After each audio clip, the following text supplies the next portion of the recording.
नमस्कार, स्वागत है आप सभी का। आज की इस वीडियो में मैं आपको हिस्ट्री के इम्पोर्टेंट टॉपिक सिंधु घाटी सभ्यता, जिसे हड़प्पा सभ्यता भी कहते हैं, इसके बारे में पढ़ाने वाला हूं। तो आइए शुरू करते हैं।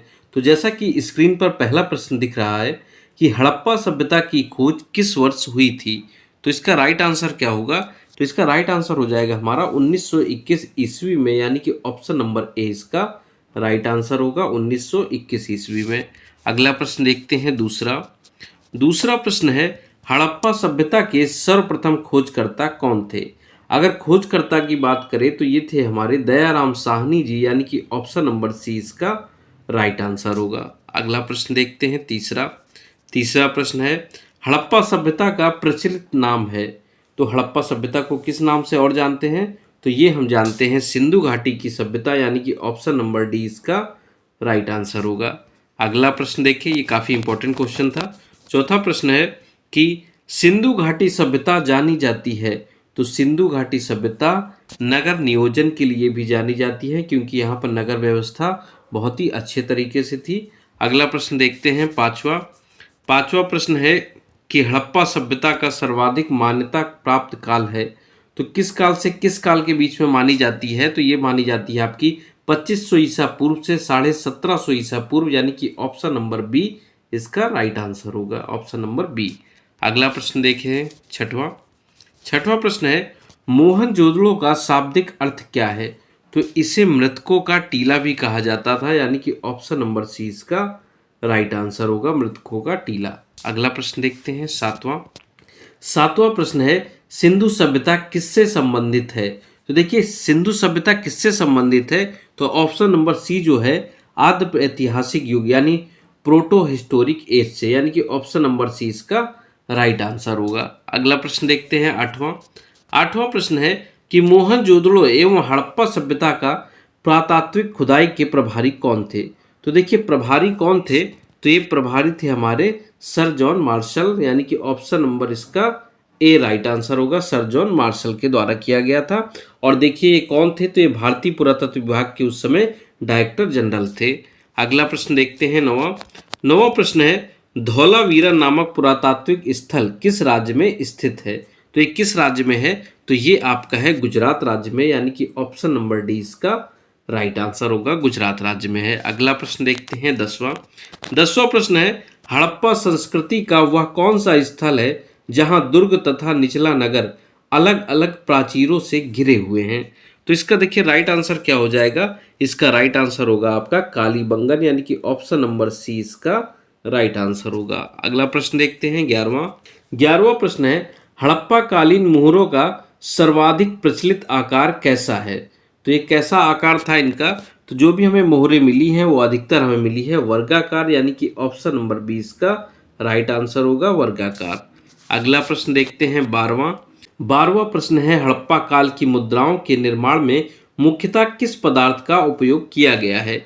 तो ये देखिए किया गया है किसका? तो ये सेल खड़ी, यानी कि ऑप्शन नंबर 20 का राइट आंसर होगा, ऑप्शन नंबर 20 सेल खड़ी। अगला प्रश्न देखते हैं 13वां प्रश्न है, सिंधु घाटी की सभ्यता में घोड़ों के अवशेष कहाँ मिले हैं?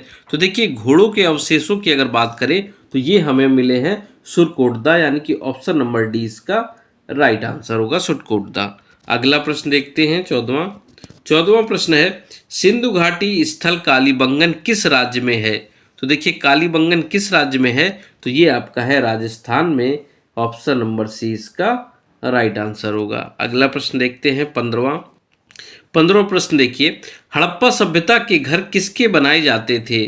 तो देखिए, किसके घर बनाए जाते थे? तो ये ईंटों से बनाए जाते थे, यानी कि ऑप्शन नंबर 20 का राइट आंसर होगा। किससे बनाए जाते थे? ईंटों से बनाए जाते थे। अगला प्रश्न देखते हैं हम लोग 16वां प्रश्न है, हड़प्पा नामक पूरा स्थल किस सभ्यता से संबंधित है? तो देखिए, किस सभ्यता से संबंधित है? तो ये संबंधित है सिंधु घाटी सभ्यता से, यानी कि ऑप्शन नंबर सी इसका राइट आंसर होगा। अगला प्रश्न देखिए 17वां। तो देखिए 17वां प्रश्न है कि हड़प्पा सभ्यता की लिपि किस प्रकार की थी? तो ये लिपि किस प्रकार की थी? तो ये थी पिक्टोग्राफिक स्क्रिप्ट, यानी कि भाव चित्रात्मक लिपि, ऑप्शन नंबर ए इसका राइट आंसर होगा। तो देखिए, आज तक हम लोग क्या हुआ है कि हड़प्पा सभ्यता की जो लिपि है इसे पढ़ नहीं पाए हैं, इसलिए इनके बारे में हमें अधिक जानकारी एक प्रकार से नहीं हुई है। जो भी चीज़ें हमें मिली हैं खुदाई में उन्हीं से ही जानकारी हुई है। अगला प्रश्न देखते हैं 18वां प्रश्न है कि हड़प्पा सभ्यता की जानकारी का प्रमुख स्रोत क्या है। तो देखिए वही प्रश्न है। तो हड़प्पा सभ्यता की अगर हम जानकारी की बात करें तो ये हमें मिलती है शिलालेखों से और जो भी खुदाई में चीज़ें मिली हैं उनसे, यानी कि ऑप्शन नंबर सी इसका राइट आंसर होगा कि उनके जो शिलालेख में जो स्क्रिप्ट लिखी गई हैं उनसे हमें जानकारी मिलती है और जो पुरातत्व विभाग ने खुदाई की है उनसे जो भी उनकी चीज़ें, बर्तन, मूर्तियाँ मिली हैं, सिक्के मिले हैं, उनसे हमें जानकारी मिलती है। ये इंपॉर्टेंट क्वेश्चन है। अगला प्रश्न देखते हैं हम लोग 19वां प्रश्न है कि हड़प्पा की समकालीन सभ्यता रंगपुर कहाँ स्थित है। तो अगर रंगपुर की बात की जाए तो ये सभी जानते हैं कि ये सौराष्ट्र में है, यानी कि ऑप्शन नंबर डी इसका राइट आंसर होगा। अगला प्रश्न देखते हैं, आइए 20वां प्रश्न है। तो देखिए 20वां प्रश्न है सिंधु घाटी के लोग किसकी पूजा करते थे। तो देखिए सिंधु घाटी के लोग पशुपतिनाथ और मातृ देवी दोनों की पूजा करते थे, यानी कि ऑप्शन नंबर सी इसका राइट आंसर होगा कि उपयुक्त ए और बी। अगला प्रश्न देखते हैं हम लोग 21वां प्रश्न है कि हड़प्पा कालीन स्थलों में अभी तक किस धातु की प्राप्ति नहीं हुई है। तो देखिए अभी तक यहाँ पर क्या नहीं पाया गया है, तो अभी तक हमारा यहाँ पर लोहा नहीं प्राप्त हुआ है, यानी कि ऑप्शन नंबर डी इसका राइट आंसर होगा लोहा। अगला प्रश्न देखते हैं 22वां प्रश्न है हड़प्पा संस्कृति के संदर्भ में शैलकृत स्थापत्य के प्रमाण कहाँ से प्राप्त हुए हैं। तो ये देखिए कहाँ से प्राप्त हुए हैं, ये हमें प्राप्त हुए हैं धौलावीरा से, यानी कि ऑप्शन नंबर 20 का राइट आंसर होगा। अगला प्रश्न देखिए 23वां। तो 23वां प्रश्न देखते हैं कि सिंधु घाटी सभ्यता के लोगों का मुख्य व्यवसाय क्या था। तो देखिए वहाँ के लोग ऐसा नहीं था कि सिर्फ व्यापार या फिर नौकरी पर ही आश्रित थे, वहाँ के लोग अधिकतर कृषक वर्ग थे, यानी कि ऑप्शन नंबर सी इसका राइट आंसर होगा कृषि, क्योंकि सभी लोग व्यापार नहीं करते थे, तो इसका राइट आंसर कृषि हो जाएगा। अगला प्रश्न देखते हैं 24वां प्रश्न है सिंधु घाटी सभ्यता की विकसित अवस्था में किस स्थल में घरों में कुएं के अवशेष मिलते हैं। तो कुएं के अवशेष अगर बात की जाए तो ये हमें मोहनजोदड़ो में मिले हैं, जो कि काफ़ी अच्छी अवस्था में पाए गए हैं।